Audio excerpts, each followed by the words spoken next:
So first mantra is meant for the person who is an Uttamadhikari, and that person is given the instruction that Ishavasyam idam sarvam, pervade the whole world with the vision of divinity.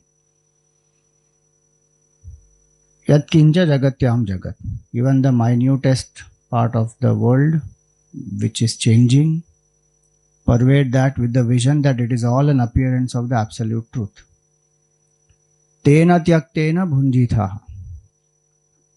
Renounce these 6 impurities and rejoice. Drop attachment to the body, mind and intellect and rise above to see the divine, within and without, both. Now that tena tyaktena bhunjitha, if you see in the commentary of Gurudev, he has given one interpretation which is not valid, which people have interpreted. How they have interpreted it? Tena tyakte na bhunjitha. Na bhunjitha means don't enjoy. What? What has been forsaken by Bhagavan. How can Bhagavan forsake anything? That which is all pervasive absolute reality, there is nothing forsaken by the Lord. So that's an unnecessary twisting and wrong interpretation. That what is forsaken by the Lord should not be enjoyed. And now what is forsaken by the Lord? People have their own misconceptions. So that is all wrong, absolutely wrong interpretation. Like somebody who is born with a special, some special challenges. Now they will say God has forsaken him. Or somebody who has become a widow, God has forsaken him, her. Those are all wrong notions. God doesn't forsake anybody like that. So when a person understands this very clearly, that there is nothing to be forsaken, because what is the first line which is saying? Ishavasyam idam sarvam. And that sarvam is also further clarified as yatkincha jagatyam jagat. Then what is forsaken by the Lord? Nothing. Is all an appearance of the Lord. So tena tyaktena bhunjitha, that wrong interpretation we should just ignore. Actually speaking, even the interpretation that tena tyaktena bhunjitha, where Madhavacharya ji has said that whatever we do, offer it to the Lord and accept it as his prasad, that interpretation also is not acceptable in this shloka. Why? Because that is a state of a mind of a person who is preparing for contemplation, which the second verse will explain. The first verse, prasada buddhi, doesn't come into play. In the first verse, the person has already purified the mind, prasada buddhi is already there. Now this person is ready to sit in contemplation and experience divinity. That's all. And when the person lives in the world, sees the whole world as an appearance of the divine. So only one interpretation is possible for this. The Uttamadhikari is the one for whom this mantra is addressed. Ma gridha kasyas vidhanam. Do not covet anybody's wealth, which means don't be greedy, be content, be happy with what one gets. And also it means that what belongs to us, meaning wealth, does it really belong to us? Wealth belongs only to the Lord, to nobody else. See. This is how people listen to Vedanta. Telling somebody close the door, put it open, put it on. Anyway, the point here is this, that first verse is meant for Uttam Adhikari. Now if somebody is not an Uttam Adhikari, if I am not able to renounce Putra Yeshana, Vitta Yeshana, Loka Yeshana, I have desires for glory, name, fame, progeny, prosperity, then what should I do? So, Upanishad will always come from the subtle to the simple.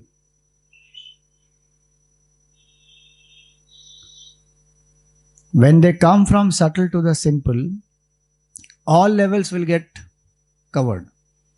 So now Uttamadhikaris will always be very, very few. Now what happens to those who are not yet ready to sit exclusively in contemplation steadily and then drop the ego and see the divine? So the second mantra is the second wave of thought. for the Madhyam Adhikari. Take the second mantra. Kurvanne veha karmani jiji vishet chatagam samaha evam tvai nanyatetosti na karma lipyate nare. So very beautiful words. The whole third chapter of the Gita, the seed of that is this one shloka. Kurvan eva. Kurvan means while doing alone. What? Karmani, actions. While doing actions alone, jiji vishet, desire to live. How long? Shatagam samaha, 100 years. According to Upanishad, retirement age is not 58. Desire to live 100 years by doing action alone. Evam. Kurvan eva, not evam. Kurvan eva. While doing action alone, desire to live 100 years. We'll see details. Let me finish the literal meaning. Evam tvai na anyathato asti. There is no other way for you. Evam tvai. Evam tvai means for you who are like this. Who are like this means who is not yet ready for the Uttamadhikari, first verse. So if you are not ready for this and you are in this state, then what you should do? Desire to live 100 years by doing karma. Jiji vishet chatagam samaha evam tvai na anyathato asti. There is no other way for you. If you live like this, how you should live? Na karma lipyate nare. No actions will bind you. The spirit of karma yoga is in that. How to act in such a way that actions don't bind. So first line says desire to live with action. Second line says how to live with action in such a way that they don't bind you. So the science of karma yoga is in that much line. Now let us see one by one. What does this mean? Kurvan eva iha karmani. While doing work itself, live here. Jiji vishet chatagam samaha. 100 years means a fulfilled life, complete life. Our great master spoke about it as 4 ashramas. Brahmacharya ashram, Grahasthashram, Vanaprasthashram, Sannyasashram. 4 ashrams. Full life. It should be active. One may withdraw at a certain stage, but one will not become inactive. The nature of action may change from gross to subtle, but never it becomes dull, inactive. So there are 3 choices. Inactivity is called tamas. Activity is rajas. And unactivity is sattva guna, where action is happening but no doership. 3. Inactivity, activity, unactivity. Now inactivity is laziness, lethargy, procrastination, dullness, no enthusiasm, disinterestedness, couch potato. Meaning what? Sit in a couch and eat. Then you will become like a potato. Or sit in the couch and eat potato. Whatever. Couch potato. Doesn't want to move. Inertia. Lazy. What is the priority of life? Eat, drink, sleep, repeat.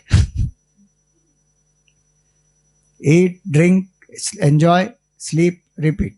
Every day, same thing. Just little change here and there. But nothing great. Living That's not called living actually. That is called surviving or existing somehow. Doing time pass. That is called dullness. So he says that is not an option for you. What will happen to such people? Third mantra will tell us. So he says, Kurvan eva. Eva means only by doing action. Because if I am not ready for the inactivity state, then really speaking, there is no choice. Activity is what I should desire to live by. Because to desire and live by inactivity is useless, is destroying our potential completely. Not only our potential, we are harming people around us also. People will be more disturbed. What a life are you living? Kuch to kar, get up. People will also be disturbed. We will also not feel good. It appears that such people are very happy-go-lucky, jolly type of people. But inside it will be hitting them. I am a useless, unproductive fellow doing nothing. Dullness, tamas. So, the word eva means this, that there is no other choice. There are only two choices. Either be ready to contemplate and realize the truth, or be dynamic and do activity. This third choice of being dull and lazy is actually going to destroy us.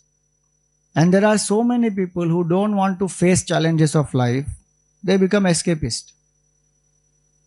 In the name of spirituality, in the name of meditation. What are you doing to do? I am going to withdraw from all this. I am sitting quietly and just meditate. If the mind has sattva guna that much, vairagya that much, putra eshana, vitta eshana, loka eshana, all gone, enough knowledge about the self and steady contemplation, then that person is adhikari. That person should do. That person should not engage into action. That person should go. But how many are ready for that? Now, if we have removed that option, that option is not there, I am not fit for it, then what is the choice? Really speaking, to evolve, what is the choice? Nothing else except activity. I have to do action. Because if I don't do action, I will slip into inaction, tamas, destroy the potential. So, kurvan eva iha, while living here. Karmani, by doing action, desire to live. How? Shashadam samaha, 100 years. Meaning, action will never end. My whole life action will happen. Even if one is a sannyasi, action will still happen. Gurudev used to say this, no? Action is the signature of life. We don't have a choice whether to act or not to act. What is our choice? Only how to act. That's the only choice. Because if we think that we have a choice to act or not, if we think we have a choice to not act, then that choice has to be meditate and drop doership. Am I ready for it? One. Suppose I say, yes, I am ready for it. Even such people, can they meditate 24 hours? Not possible. Somewhere one will come down from that identification with the self to the level of the body to do what the Gita says, no, Sharira yatra pichate na prasiddhyed akarmanaha. Bodily functions also will not happen without action. One will not be alive. Sharira yatra, this body will not function properly if one doesn't do action. So there is no choice whether to act or not. The only choice is in how to act. So either I should act or I should meditate. Only two choices. Sleep, etc. is supposed to be a means to rejuvenate the body. That cannot be the purpose of life. Now you think about it. This one line, na, Jiji Vishe Chatagam Samaha. Live 100 years with the mode of action. For what? To prepare myself to become Uttam Adhikari, to realize the self. That's the goal. But what is the motive of action in our daily life, generally speaking? If you think deeply, our motive of action finally is comfort. I struggled so much, Swamiji. Now that I have struggled so much, I have got enough wealth, all my duties are done. Now is the time to relax. Go from one son's house to another son's house. My one son is in Australia, another son is in USA. 3 months I am there, 2 months I am in India, 4 months I am in USA. Then repeat. I'm not saying don't go anywhere. I'm just saying whole work, so much of hard work, study, degree, job, everything is finally so that I can live a comfortable life. Again, there's no problem with comfort, but can that be the goal? That ultimately I want to do nothing, just relax. It's very interesting how comfort traps us. One will drive 4 hours from here and go to a farmhouse in Lonavala to sleep.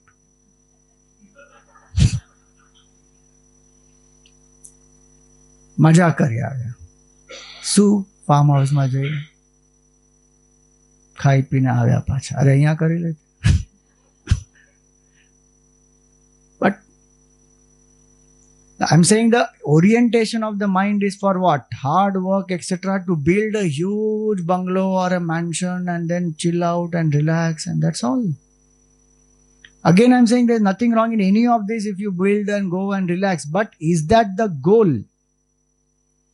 What Vedanta is telling us, there are only 2 options. Become an Uttamadhikari. If you are not Uttamadhikari, use karma to become Uttamadhikari. So all the time I should ask myself, has my karma made me Uttamadhikari or not? That is the goal. Absolute goal is to realize the self. To become that, to realize that self, the preparation is contemplation. To prepare for contemplation, preparation is what? Karma Yoga.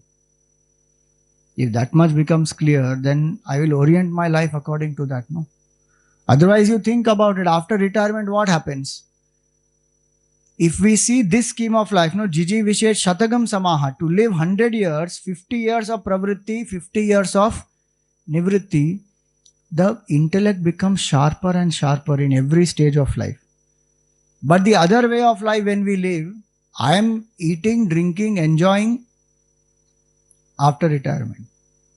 The buddhi becomes more and more dull. What should ideally happen? The buddhi becomes sharper and subtler, mind becomes purer, and that person's vairagya increases, bhakti increases, so more time one is able to spend in study, in reflection, in solitude, in dhyan, bhajan, puja, and whatever little vyavahar one has to do, one will do. But the goal is Uttamadhikari and engaging in the absolute truth.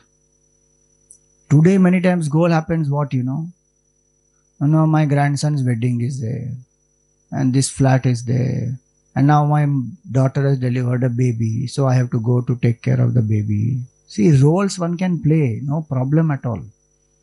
But that becomes the goal, no? Dhyan gone, puja gone, bhajan gone, study gone, everything gone. What are you doing? My grandchild. That cannot be the goal. How much can we do? The grandchild will become old, now the grandchild's marriage. Arre? Traditionally, what is said, when grandchild is 10 years old, go, leave the house, become vanaprasthi, because your duty is over. No, but where will you go nowadays? Forest is only not there. As though if forest was there, you would have gone. Simply some excuse. The idea is that start withdrawing. Enough now. Give up the responsibilities. Now it is the child's responsibility to bring up his or her child. What will happen at the maximum? No, they don't know how to bring up the child. That you think. They are not thinking like that. 10 years. So grandchild also has your love. You also have experienced that love. You have done duty towards the family, everybody. Now, turn. How much ever one can remember Bhagavan, remember. So that is called Jiji Vishesh Shatagam Samaha, where I prepare myself through whole life. You just look at people like Gurudev, Tapan Maharaj, how did they live? Full life they lived. Gurudev lived full life, dynamic, serving the society. Did he retire? Did he say, I will chill somewhere? I have done so much hard work? Nothing. Full life, Jiji Vishay Chadagam Sama. Tapon Maharaj, how did he live? Wandering in the Himalayas, writing books, giving talks. May not be as extensive as Gurudev, but he also did karma or not. But everything centered in God. He will not speak only worldly things. That's called Jiji Vishay Shatagam Sama. God-centered life. So this is not a sanction to live anyhow. This is a preparation to live a God-centered life. Jiji Vishay Shatagam Samaha. Evam tvai na anyathato asti. Why this I have to understand very clearly कि my adhikar right now is not for steady contemplation full time and I do have desires. So I must serve. Selfless service is very, very, very important to purify the mind. Evam tvai na anyathato asti. There is no other way. There are so many people who are studying book after book after book. Vedanta ka book after book one will study. But no iota of seva bhav in the daily life, nor in a special seva opportunity. Real unfoldment doesn't happen. If seva bhav doesn't come, Brahma Vidya, forget it. That's one sad thing that will happen. Instead of ego becoming less, ego will become more. That is called Jnana Ahankar. I know this also, I know that also, and all that will happen. That serve. Selflessly one has to serve. And that one should not think that, oh God, I have to do karma now, I am... Never condemn oneself. There are some people who are so-called Uttam Adhikaris, who think they are Uttam Adhikaris, and they will sit in their apparent state of Vairagya and condemn all the people who are doing seva. ये तो राजसिक लोग हैं, ये उत्तम अधिकारी नहीं है, ये तो कर्म करते रहते हैं, इधर उधर भागते रहते हैं, इनमें क्या है, गंभीरता नहीं है, और some notions. Really speaking, an Uttam Adhikari will never look down upon anybody who is doing seva, because that person has done seva and knows what is the benefit of seva. If somebody is in LKG, UKG, will any elder person criticize or condemn that child? देखो ये पागल है, ABCD सीख रहा है. अरे, you learnt it, you know the benefit of it, so you will appreciate, you will encourage the child. Unfortunately, in the name of spirituality, in the name of Vedanta, in the name of all this high philosophy, people don't do seva and condemn those who are doing seva. So when he says, no, evam tvai na anyathato asti, there is no other way for you who are like this. Meaning, as per my adhikar, I should apply the means. That's all. Where is the question of high or low? If I am not ready for steady contemplation, what should I do? Serve. Because if I don't serve, then I will live selfishly, or I will go into tamas. So, evam tvai na anyathato asti. This line has to go into the head. Okay, there is no other choice except service. Now, how to do seva, that will be in the next line. But I should convince myself, okay, what is my adhikar? My adhikar is to do contemplation, then sit and contemplate. My adhikar is to do seva, then just do seva. No, Swamiji, I have mixture. Okay, do mixture, no problem. Contemplate for some time in a day, rest of the time, serve. By itself, activity does not bind us.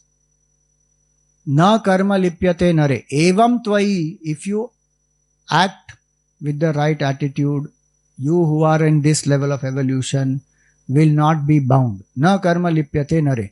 Now, what actually binds us in karma?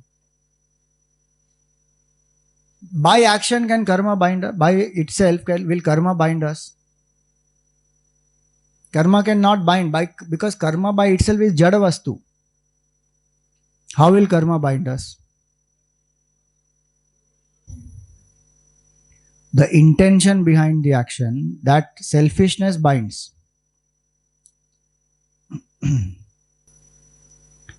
So if a person is very clear that when I do action with ego and egocentric desires, that ego and egocentric desires, they bind. Action by itself doesn't bind. So the crux of karma yoga comes there. Na karma lipyate nare. Karma will not bind you. How? If I do the karma without ego and egocentric desires, this karma will not bind. But if I do with ego and egocentric desires, it will bind. Now we should remember levels very clearly. Compared to no karma, meaning inactivity, activity is better. In activity, there are two choices: selfish activity or selfless activity. Now from inactivity, I cannot jump straight to selfless activity. To inactive person, we have to tell, achieve great things, leave a mark, have ambition, let people know your potential. All that we have to tell them. But that person cannot straight away come to selfless work. So there's nothing wrong in doing selfish activity. Compared to what? Inactivity. So we should always know levels. See, all of us at some point in time now go through these ups and downs. It's not one steady path full time. Many times we get into dullness, laziness, indifference, unenthusiasm, depression. We don't want to do. Now people who are in depression, now you tell them meditate. How will they meditate? They will meditate on their depression and become more depressed. Give them something to do. They are depressed because they don't have anything to do. Their mind is active, now it doesn't find anything, it becomes dull. Or it has got disillusioned with something, got sad with something, cannot accept something, got disappointed. He doesn't want to do anything. Now you tell that person, take the name of Bhagwan. Bhagwan will solve all your problems. Nothing will happen. Bhagwan's name will increase their problem. Because they don't know how to channelize the energy, where the energy will go. Will all go again round in those wrong thoughts. So get them to do some activity. One person came to Swami Shivanandaji. Her son had died. She was in misery, sorrow, absolute sorrow, cannot handle life, wanted to commit suicide. Somebody brought her to Swami Shivanandaji, saying, what can be done? Please help her. Swamiji told her very simple, Amma, your one son has died, but the world has so many children who have no mothers. You have no son, they have no mother. Go and serve them. And he sent her to the orphanage. He said, go there, look at the children there. How many children are there? You are crying that one son of yours has died. There are so many children there who don't have parent only. Adopt any of them or go and serve there. So she also thought that if I adopt one child, then only one I will serve. Might as well I can serve all of them. 1 year's time, she was back to normal. Fat, everything changed. Because she started serving. Otherwise, she will be stuck in her own sorrow. Then she'll fall. How many young people today are going into depression? Why are they going into depression? Because something inspiring is not there to do for them. They're bored. Or peer pressure is there on them, or financial pressure is there, or family pressure is there, and they are put into some study which they don't want to do. Now Bichara is uninterested. Cannot come out of this also.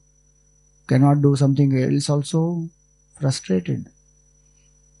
Just 2 days back, one youngster met me. Brilliant boy. Academically, he got 92 in CAT. But he has suicidal thoughts. Think about it. 92% he has got in CAT, but that will not get him admission into IIM because the percentile is much higher. He says, I don't want to, I am very anxious, I have panic attacks. He sees some people and he gets scared. That person negative karma will come to me. He lives such a terrible life of anxiety and panic attacks and he wants to die. Young chap. You just think where, and this knowledge is not available to people. And with how they are living their life. In things like this, one is ending life. When one youngster went to Gurudev, who was attempting suicide, science student, and Gurudev had no time. In between, they sneaked him. One brahmachari brought him to Gurudev. 2 minutes time only. And Gurudev looked at him and said, what would have happened to science if Einstein committed suicide? Think about it. Read the book We Must and be in touch with this brahmachari. 2 minutes mein he gave him 3 solutions, got him connected. That boy's life was saved. He joined Chinmay Yuva Kendra. Come along. Ho gaya kaam. Read the book We Must. That book We Must has helped so many people. So just think where this mindset goes. So activity is a very important part. From inactivity to activity, in that also selfish activity is done, there is no problem, no condemnation of selfish activity. Somehow people think if you come to spirituality, then you cannot earn profit, you should not have any, prosperity, you should give up everything. That is meant for those who are Uttamadhikari, who have enough Vairagya. If the big picture is clear, better than tamas is sakama karma. When I am doing sakama karma, I have achieved things in the world, I am successful, I have manifested my potential, then I also see how much of stress, worry, insecurity this brings.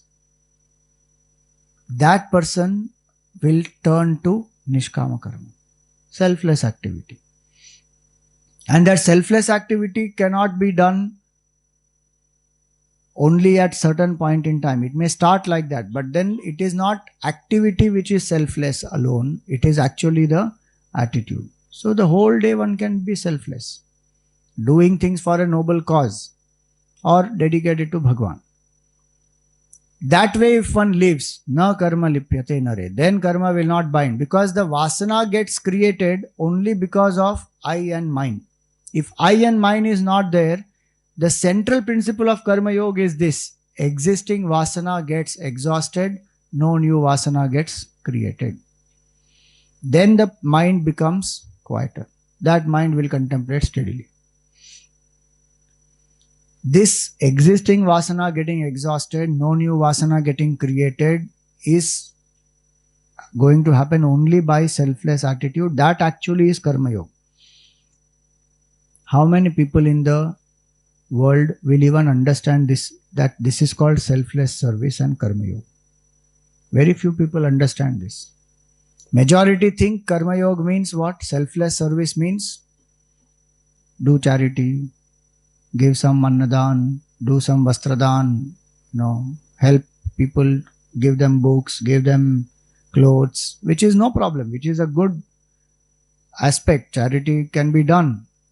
But if it is done with this knowledge, then it purifies faster. Otherwise, one is just settling down with a feel-good factor. That I feel good because I changed the life of some people, it benefited, my existence has helped somebody. So that is a feel-good factor, which is no problem.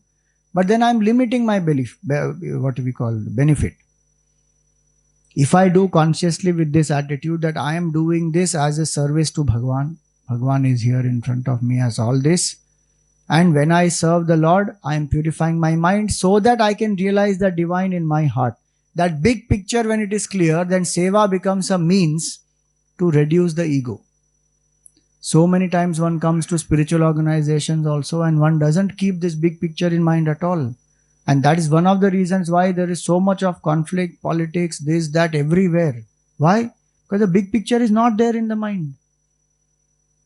I gave this idea and it is your idea and my idea won, your idea lost, and अरे क्या आई and my में अटक गए वापस. So that should not happen. Selfless service, the place of selfless service should be known. So, na karma lipyate nare. So these principles of karma yoga we should remember. What are the principles of karma yoga?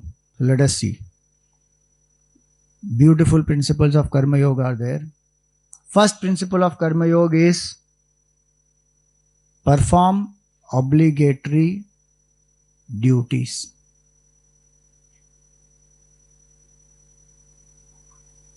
Those duties which are obligatory means what? If you remember, some of you have studied the Gita. Nitya karma, naimittik karma. The daily duties and the occasional duties which are my obligation. I have no choice in them. Perform the daily duties, occasional duties cheerfully, not grumbling. Swami ji Ishavasya उपनिषद में इतना homework देते हैं, पढ़ना पड़ता है हमको, और उनका गुरुदेव का इंग्लिश इतना मुश्किल है, कहाँ से पढ़ेंगे, कुछ समझ में नहीं आ रहा है. Grumbling somehow. Better than not reading, you grumble and read. No problem. Like that, so many daily duties, occasional duties, obligatory duties which is there. I should just do, because Karma Yoga is not leaving the obligatory duties and doing some special action. Many people will do that. At home, mother is washing the dishes. They will not go and help the mother. They'll go to Gurudwara and then do seva there to wash the dishes. Are wash at home also? No, that is difficult. So obligatory duties. First point of Karma Yoga, Bhagavan tells in the Gita is what? Niyatam kuru karmatvam karma jyayo hya karmanaha. First point. Second point, those very duties I should dedicate it to the Lord. It's not only special big programs and projects. Every small action can be dedicated to Bhagavan. Get up in the morning, remember the Lord. Get out of the bed, remember the Lord. Take bath, remember the Lord. Eat food, remember the Lord. Do work, remember the Lord. As much one can remember. Then every single act will become dedicated to Bhagavan. Then when I do a big project also, will get dedicated to Bhagavan. Tadartham karma kaunteya. Bhagavan says, do action for that Supreme Lord. Mukta sangha samachara. Yajnarthat karmano nyatra. Yajnartham karma kaunteya. Do karma for yajna, meaning with the attitude of dedication to the Lord. That's the second point of Karma Yoga. Third point of Karma Yoga is, when I am doing Karma Yoga, because I am dedicating to Bhagavan, my self-importance must reduce. This question, what is in it for me? What did I get? How did I benefit? What did people talk about me? That has to go down. That means I am doing Karma Yoga. One indicator is this. But why this has been put here? Because a lot of times people don't understand this at all. On the contrary, they feel, I did so much of seva, you should have appreciated me, you should have acknowledged me, you should have given me memento, you forgot me only. Next time I am not going to come, go. Arey, why did you come in the first place? To purify, get out of this attitude, na, ki, what did I get? Now that attitude only I am strengthening. So this is why spirituality is a razor's edge, very, very subtle. What objective we came to fulfill, that objective only gets defeated so many times. So over a period of time, suppose I have been serving, has my self-importance, the need for applause or appreciation or recognition, has that reduced or not? I should ask myself. Then I am doing Karma Yoga. But if that need is there, for every small little thing I do, I want some praise. That means Karma Yoga is still far away. When we serve the Lord, we say this is dedicated to Bhagavan. Bhagavan's will, whatever happens, is dedicated to Bhagavan. Action also dedicated to Bhagavan, result also dedicated to Bhagavan. Then what? This I has to go. Why should this I go? Because this I, if it doesn't become small, how will I contemplate on the big I? The problem today with the contemplation is this big I am not able to think because I am occupied with small I. I can say Chidananda Rupa Shivoham Shivoham. But this small I, again the thoughts of that small I will come up. Because that is preoccupying my mind so much. So that has to reduce. So that is the third aspect of Karma Yoga. And how will that reduce? That reduces when we come together and serve in a common cause. You see, this is the biggest challenge. People, so many of us are individual players. You tell them to sit in a team and work together. No. You tell me to do it myself, I'll do it. Don't tell me to work with people. Carrying people together is one art.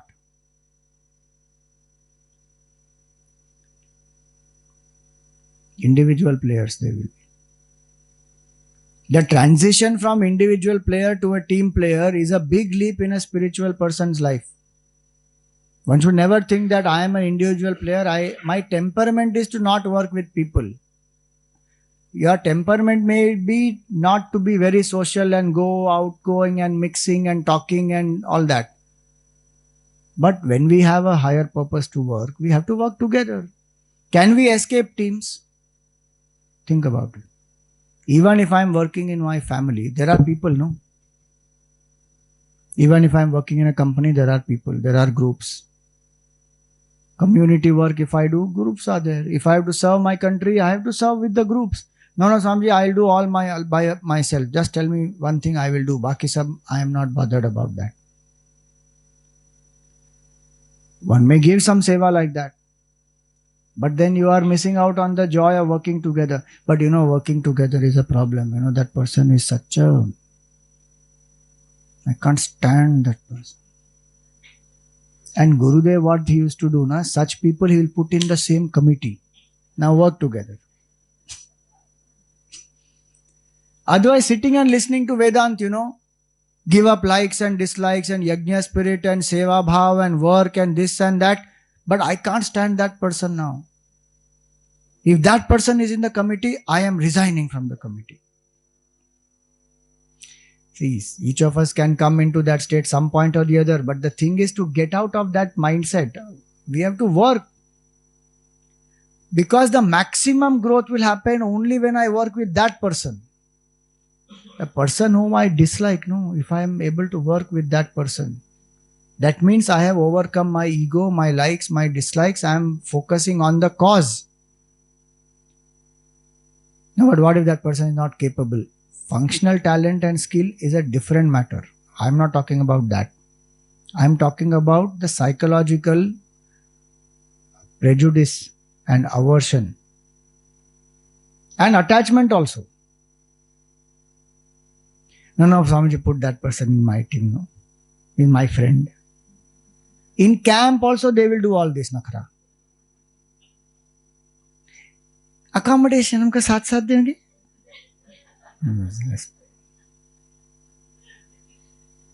राग द्वेष छोड़ने को आए और राग द्वेष पकड़ के बैठे रूम में चिपको एक के साथ.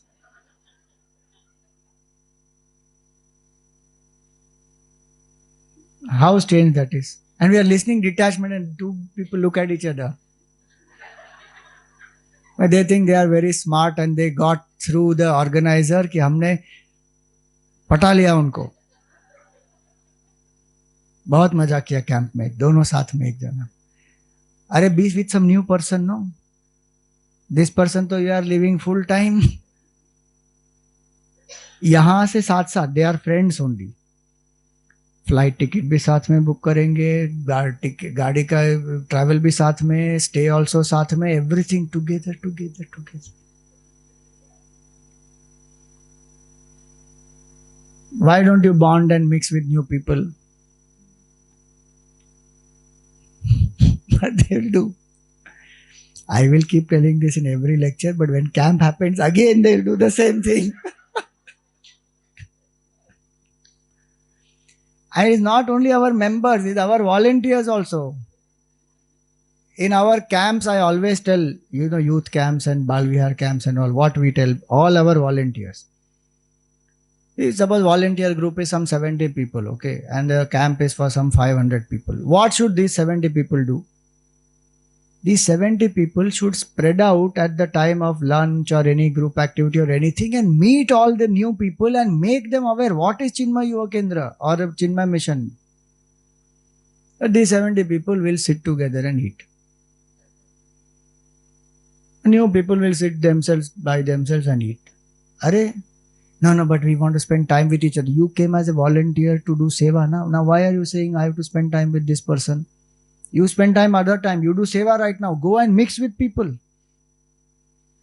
Tell them what is Chinmay Yuva Kendra. Strike conversation with them. Make them feel a part of your organization. Then you have expanded Chinmay family also. Taken Gurudev's vision to more people.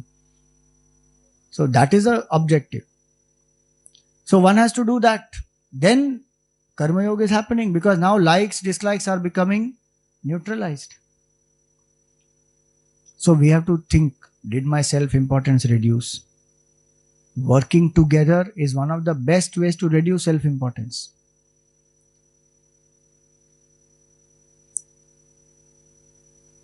Now we form a committee every year. Chinmay Prakash Zone also there is a committee. Do you know there is a committee? How does so many programs get organized? There is a group of people who are working. How many of you are in the committee here? Lift your hand. 1, 2, 3, 4, 5, 6 people are there in the committee. Every year we form the committee from April to March. And different portfolios are there, which are to do seva basically, depending on our time availability and temperament and everything. You do seva. With genuine bhav to serve the society, to reduce our ego, serve. So this year we are making the committee. If you are interested to be in the committee, please tell Meghnaji. We have lots of programs. The more the number of people come together, the more the number of programs can be executed. And you see the joy of selfless work. Your meditation will go so deep. Because the attitude is, I don't want anything. I am doing seva. Bas. Free from likes and dislikes. Such an action will never bind. People think that, oh, Swamiji, already I have so much work to do in my home, then in my office. Ab ye kahan se extra kaam karenge? Functional limitation, understandable. There is no doubt in that. That's why we said in the beginning, obligatory duties must be done first. Nobody is saying avoid all that. Do that first.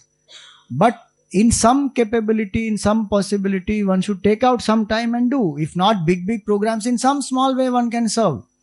Throughout the year, some one event so one can always associate with. Some one festival one can celebrate. We have so many festival celebrations that are happening. One can serve in any of them. New seva initiatives one we want to introduce. So anywhere one can join. Some opportunity will always be there. One should never think that नहीं committee में मुझे नहीं जाना है because एक बार वहां घुस गए तो पता नहीं कितना काम दे देंगे. We are तो waiting. Come.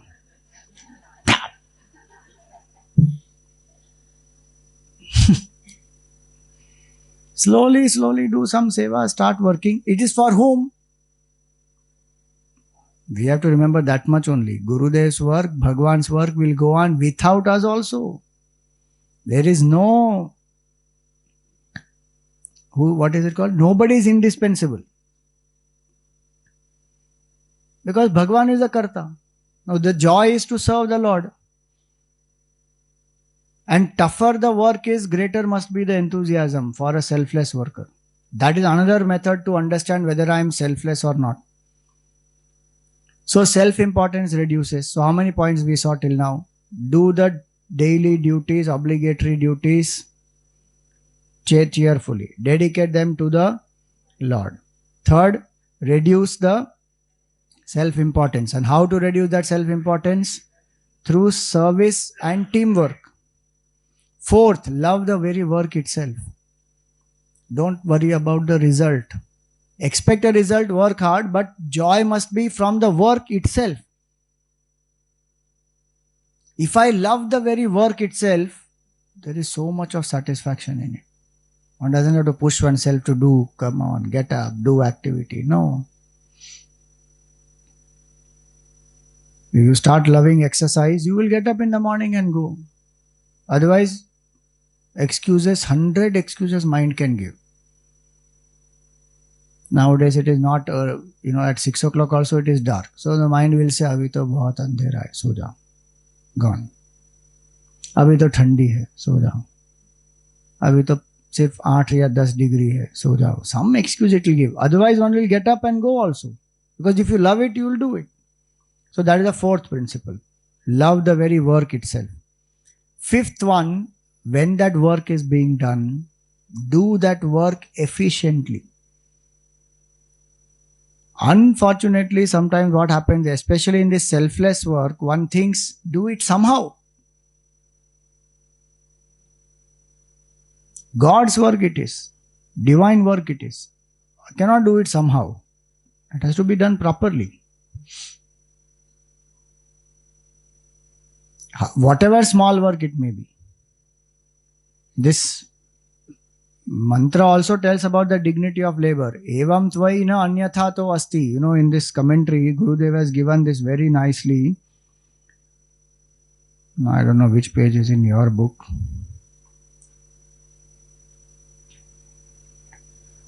11th paragraph. 11th paragraph, where he says, thus the Upanishads have glorified sweat and toil to the highest pinnacles of recognition as service. You got it? The next line is important. The dignity of labor consists in service, is a fact nowhere else so openly declared and so religiously glorified as in the Hindu scriptures. Dedicated and noble work alone can polish the animal man to a stature of true culture and right discipline. Beautiful lines. So one has to, there is nothing small. There is no activity which is small. One somehow thinks that, one should take up only big things. A small thing also one can do. Every small act, when it is dedicated to Bhagwan, becomes seva. Wherever one is doing, in the house, in the office, or in the society, wherever it is. So love the very work itself and do that work with proper efficiency without compromising. It can be a small thing. You are writing a letter or you are boiling some milk, making a tea, whatever it can be. Small work it can be. That has to be done with the best attitude. That person who gives one's best every moment, that person is called Parth. Pa means the Lord. Artha means to desire. One who desires the best and gives the best, that person is called Parth. So every action I should ask myself, is this the best that I can do? Then I am doing Karma Yoga. In the intention, definitely. And then as much I can express that in action, I should do that. So that is the fifth principle. Do work with efficiency. Yogaha karmasu kaushalam. And that work, no compromise in that work. No chalta hai attitude. 80% sab theek hai, 20% to chalta hai. Everybody can adjust and understand. No. Because the issue is not with the work getting compromised, the issue is with the mindset. The compromising mindset will make me compromise even on the spiritual path. So I cannot live in such purity because the mind will compromise.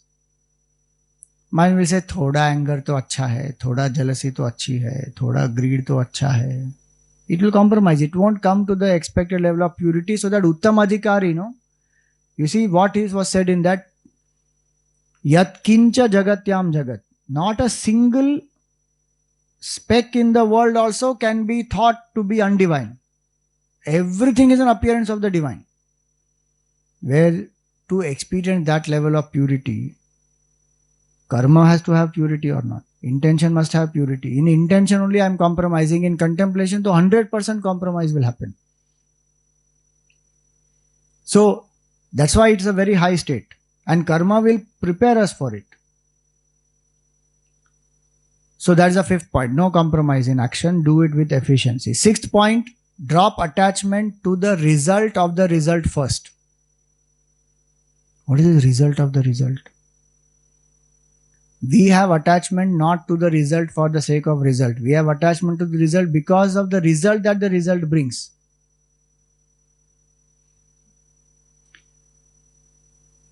We want money for the sake of money, or we want money because of its purchasing power. 500 rupee note if somebody gives you now, will you take? If you take, you will be put behind bars. Illegal it is now. It's a paper now, it's piece of paper. Oh, 1,000, sorry. 500 one takes.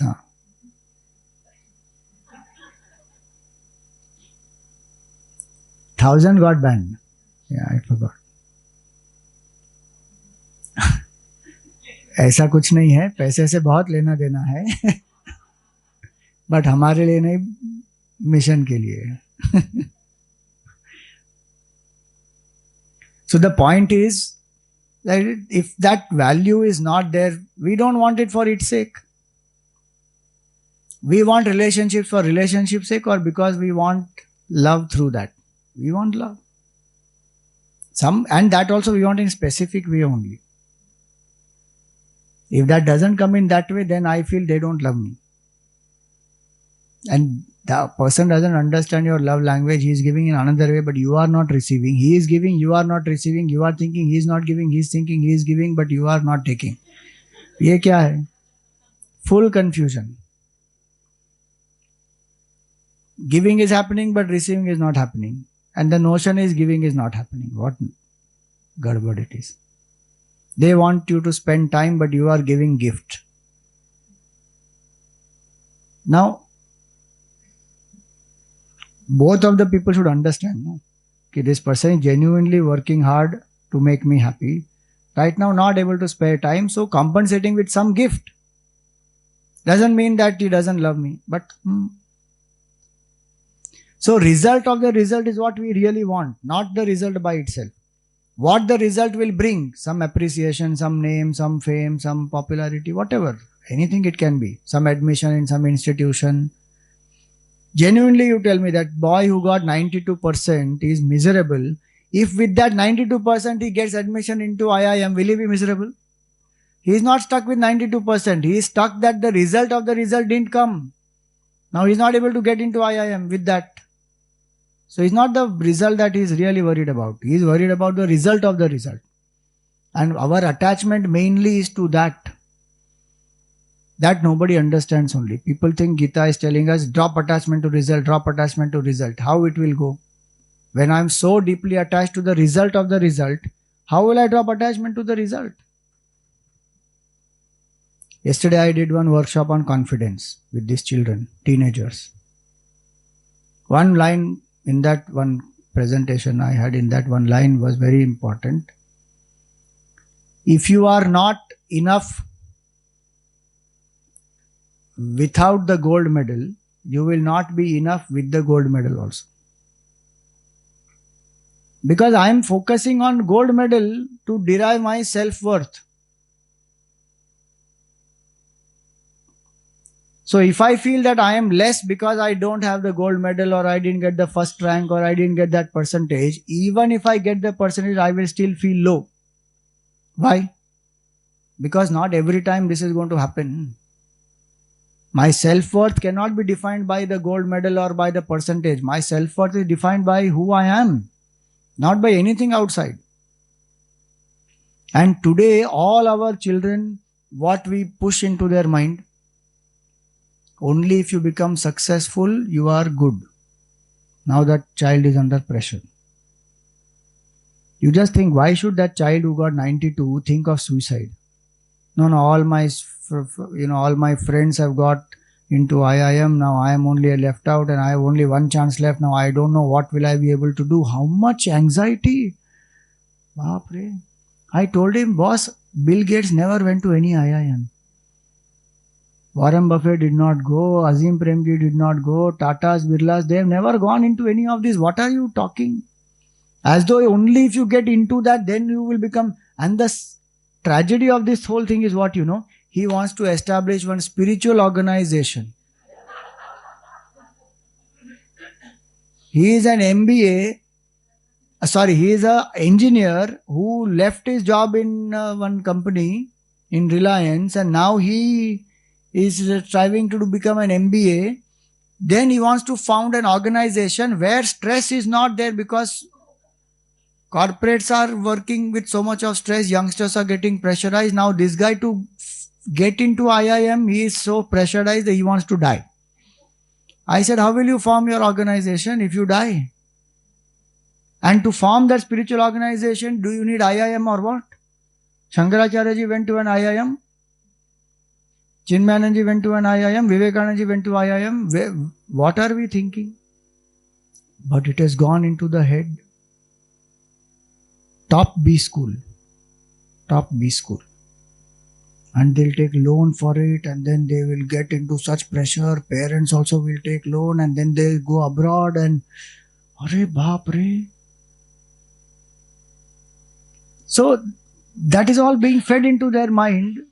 So the entire sense of self-worth depends on this only. Our sense of self-worth cannot depend on this. It should be very clear. Drop the attachment to the result of the result. Whatever result will come, what I want to achieve with that, if I am able to get it, great. If it doesn't come, some alternate should be there. How to make the best of life, one should know.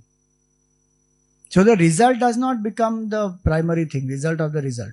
My ability to live life being dynamic and achieve great things in a way in which, whatever way life brings, I should be able to make a choice and then go ahead. That resilience is what is required. So drop the attachment to the result of the result. Then one will say, but should we not expect it? You can expect, but also accept. So drop the insistence on the result after that. So I should ask myself, what is the result of the result that I really want? Does my happiness depend on the result of the result? If I de-link my happiness from the result of the result, automatically I will drop insistence on the result. Just think in this boy's case, he wants to build an organization where people can work together happily, and he wants to have spiritual knowledge as the foundation of it. Now, if that is his goal, will he be attached to the result of the result? That 92 I didn't get, so IIM I didn't get. 92 is the result, IIM is the result of the result. But what is the objective? If you focus on that, okay, I did not get into IIM, what next? Start working on that, full stop, over. No, but my whole attempt to get into IIM got wasted. Nothing ever goes for a waste. I put in so much effort in that. I have trained my mind. That training of the mind will never go.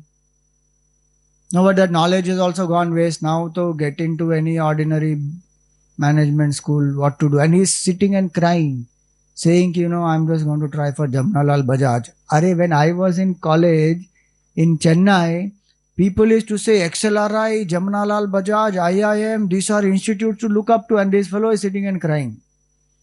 IIM नहीं मिला तो ठीक है, अब जमनालाल में try कर लूँगा मैं. They really think that a degree from an institution is going to make their career like everything. It's an entry point. After that, nobody is going to bother about your paper. No, it will give me 7-figure salary. Oh, very good. Now you are behind 7-figure salary now, not the vision of building that institution. That's where it is, the result of the result I should be very clear of, and what is the objective I want. If these things are clear, then detachment with result will happen. Now we are not clear about objective, we are not clear about result of the result, and then we tell everybody, drop attachment to result, drop attachment to result. How it will go? Without dropping attachment to the result of the result, attachment to the result will never go. Now I want to lose weight, let us say. That is the result. What is the result of the result I want? People should tell, you look very thin.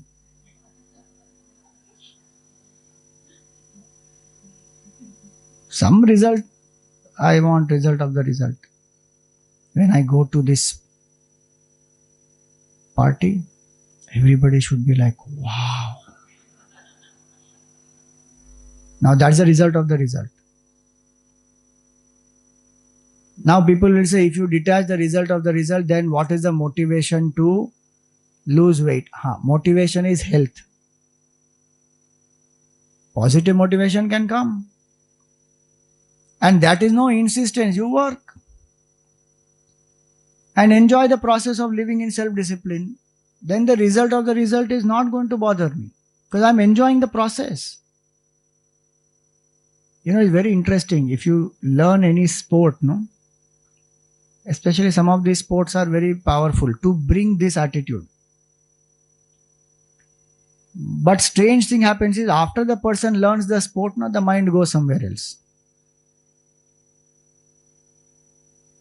Like I am learning swimming right now. Every second sentence of my swimming teacher will be, just relax and enjoy the swim. Rest of it will come. Don't worry about the technique. Just enjoy the swim. Every second sentence will be like that. Why? Because if you start enjoying it, then technique you will get. Because coordination has to happen, no? Leg has to keep splashing, then hand has to move, then breathing has to happen. In the beginning, all the three will not happen. If one is happening, other is not happening, and then you feel out of breath and all kinds of stuff will happen. But you enjoy. You ask anybody, they will tell you that any sport, when you play cricket also, learn to enjoy. If you start enjoying, then everything happens on its own. So when we say love the work by itself, then that is the key to drop the attachment to the result of the result, and then don't insist on particular result. That will happen only if I remove this attachment to the result of the result. Now don't insist on particular result. Why should I not insist on particular result? Very good. It is not in my hands at all.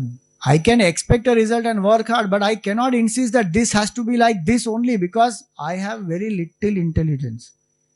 The totality Bhagwan knows. My own past karma, everything Bhagwan knows. People's karma Bhagwan knows. Situation right now Bhagwan knows. And accordingly result comes.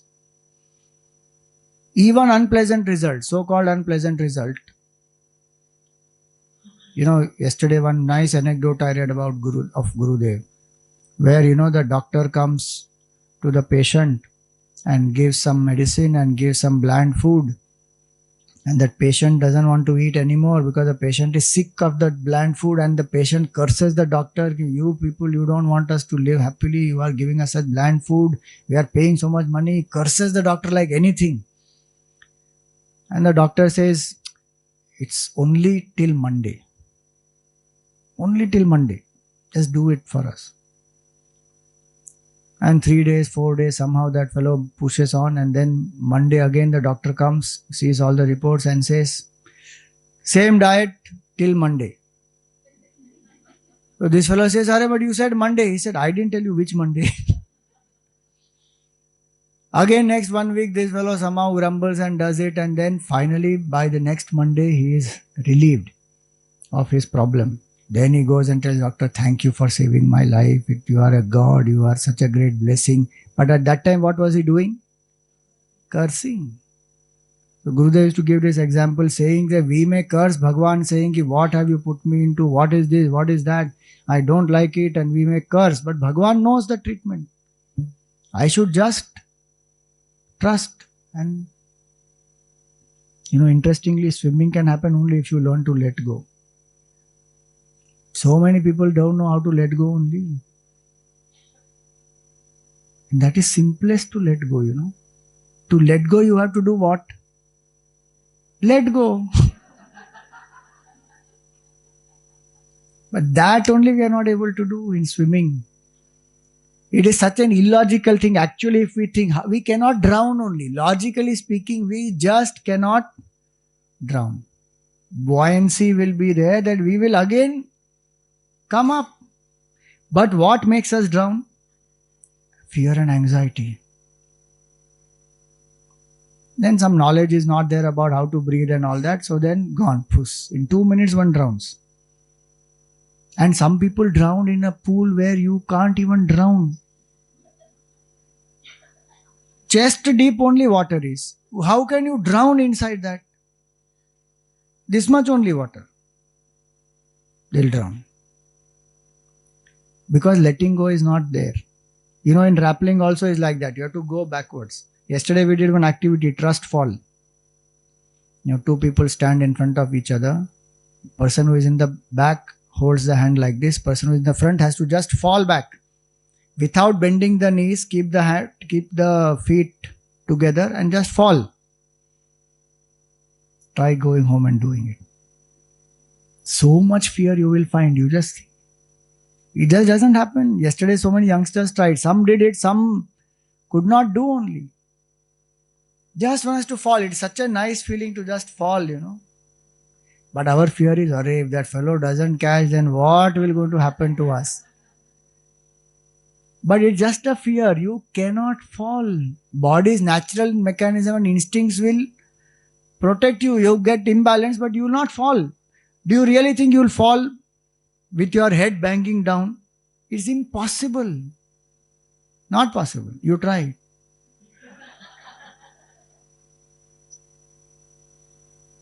The moment the body recognizes that there is nobody there, immediately the leg will move, it will bend, you will get back into some position. You will not be able to fall, fatak. Forget falling behind. Falling front itself will not happen. Just by like that. If you actually try to fall just like that, try. Can you fall? It's not possible only. But it's just our fear. So letting go. So this is where it is. Drop the attachment to the result by remembering that Bhagwan, whatever Bhagwan sends is for our good. Na karma lipyate nare. You know, word nare, so Gurudev has given a nice interpretation there. That you know the word nare is indicating Krishna and Arjuna. Nar and Narayan. So this Nara will never get bound if the Nara does actions dedicated to Narayan. Nar and Narayan became Krishna and Arjuna. They are great rishis who are doing tapasya in Badrinath. Then they became Krishna and Arjuna.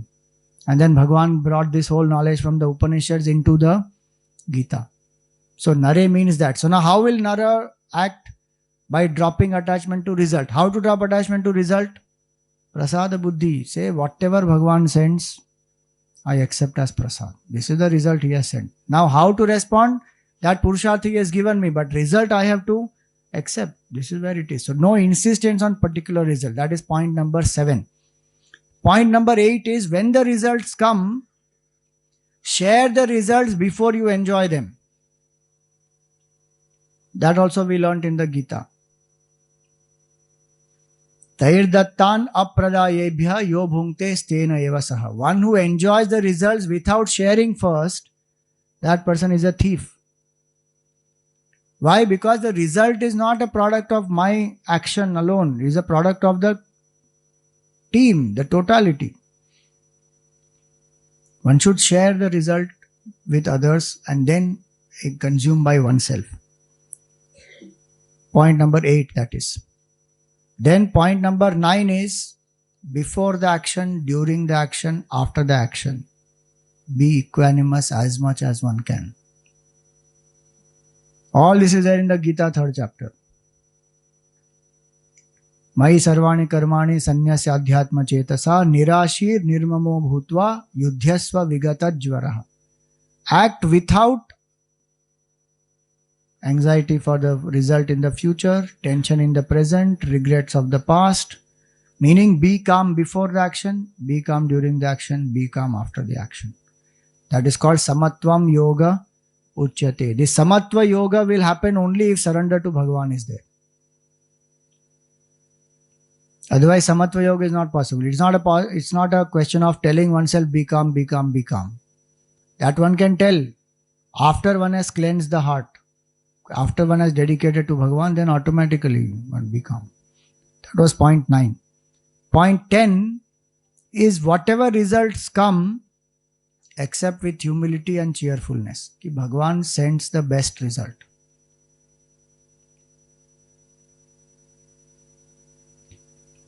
Prasada Buddhi. Point 11 is do not attach your worth to your work. You are a worthy person no matter what result comes. Unnecessarily we feel I am unworthy because I didn't get a particular result. Where is failure? There is nothing called failure actually in life. This failure is a perception. Same way actually there is nothing called success. That's why Gita says Sukha Dukkhe Same Kritva Labha Labhau Jaya Jayau. What is Jaya? What is Ajaya? What is Labha? What is Alabha? It is from our standpoint we are thinking this is Labha and that is loss. Now Jatayu, he lost in the battle with Ravan. And Ravan managed to kidnap Sitaji. He won. But is that true success? It appears Ravan is successful and Jatayu is a failure. Now if you see in a bigger picture, Bhagavan gave moksha to Jatayu and Bhagavan killed Ravan. And who is remembered in this world? Jatayu is remembered for the sacrifice that he did. Ravan is remembered for what? All the greed and the conceit and deceit and all that. And sane people will think about Ravan only in that way. Insane people will think Ravan is glorious. Ravan is greater than Ram. Oh, very good. Kaliyuga is Ghor Kaliyuga.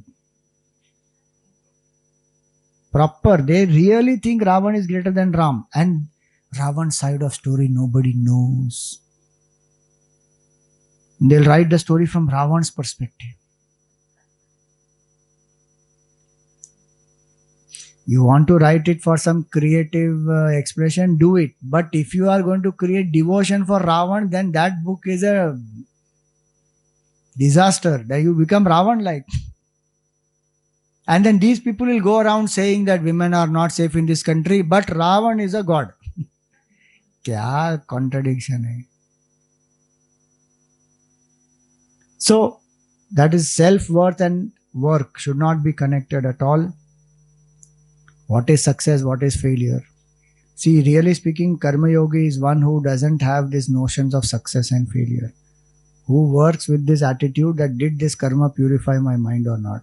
Failure can purify much more actually. Failure can make me more humble. Failure can make me explore more opportunities and alternatives. Success can make me arrogant also. So, it depends on how I take it. That depends on my attitude. So then what is success? What is failure? These things nobody teaches in our schools, and our children grow up with all false notions of success. If I have this type of a car, if I have this type of a house, if I have this type of an institution, this degree, that salary, then life set hai. With all that, one will struggle and suffer in life. Thinking that, I didn't get so many things. Till last year, September, that boy was very good. In 3 months' time, his halat became so bad. And he started thinking of suicide. In 3 months' time, you think. Just 3 months. From where to where one falls. Just like this. Last point. Know that you are only an instrument and not the doer. Karma Yoga is complete only in this. That I am not the karta, I am only the karana. I am only the instrument. Bhagavan is the karta. Kartritva bhav goes. So Karma Yoga is not about only the purity of the intention of action. That is one level where I do selfless work, dedicating it to Bhagavan. But that selfless work, dedicating it to Bhagavan, finds its fulfillment in akartritva bhav. I am not the doer, I am an instrument, work happens through me, not by me. This person who has this, who gets established in this akartritva bhav, becomes the Uttamadhikari. Now that person can sit and contemplate on Brahman, because ego has become so less. I am not the doer at all. Everything is being done by Bhagavan only. Everything. Now everything, if it is being done by Bhagavan, then all the wrong thoughts I think also are being thought by Bhagavan. If you think like that, then no thoughts will come only, na, which are wrong. They will all go away. So all the surrender when it is done, that I am not the karta at all. This when should I remember? While doing the karma. Before doing the karma and while doing the karma, if I remember, I am not the karta at all. Bhagavan is the karta. I am only an instrument. Let me be a good instrument. Do actions as an instrument of the Lord. That's what Bhagavan told Arjun. Nimitta matram bhava savya sachin. He is savya sachin. So he has put the efforts to tune the instrument. He can shoot with both his hands. But Bhagavan says you are only the nimitta. So doesn't mean that I should not take care of the equipment, or I should not become efficient, or I should just do somehow because Bhagavan is a karta, so I don't care. No. Bhagavan is a karta through this equipment. Keep the equipment fit and fine. Body, mind, intellect, all should be proper. So eat also for the Lord, because the instrument has to be maintained. Eat, drink, sleep, walk, work, everything to keep the instrument fine for divine work to happen. Bas. These are how many principles now? 12 principles of Karma Yoga. If you want to simplify them into two, it is Ishwar Arpana Buddhi and Prasada Buddhi. Two things. But why we elaborate into 12? So that the false notion that we have about this Karma Yoga, those all can be removed and we can practice these two better. Ishwar Arpana Bhav and Prasada Buddhi. Now this ends the second wave of thought, which is for the Madhyam Adhikari. Now what happens to that person who says, I am not ready for this also? That is the third verse. And what does that say? To know that, come next week.